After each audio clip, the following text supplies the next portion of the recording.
Miláčku, co myslíš, že nepřibrala jsem trošku? To víš, že ne, Miláčku. Vypadáš báječně. Tak dík. Miláčku, co myslíš, že nepřibrala jsem trošku? Trošku? Podívej se na sebe, jak vypadáš. Jseš tlustá jak prase, pořád se něčím láduješ, žereš. Nic tě nezastaví.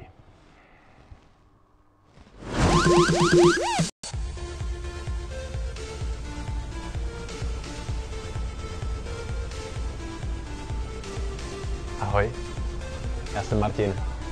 Co dělá tak krásná dívka s tak nádhernýma očima sama na baru? Můžu tě pozvat na drink?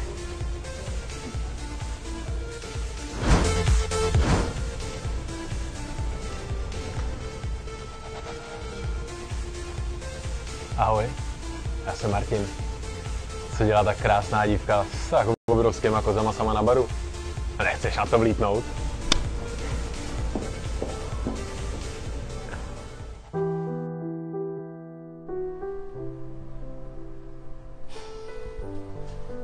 Dáčku, to by to sluší po ránu.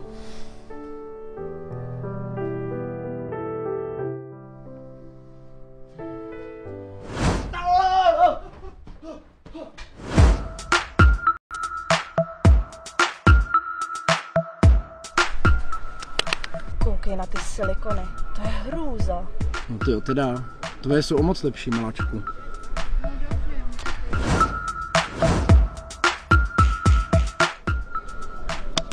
Koukej, ty silikony, to je hrůza. Závidíš, co? Tohle jsou kozy, ne jak ty tvoje lentilky pod kobercem.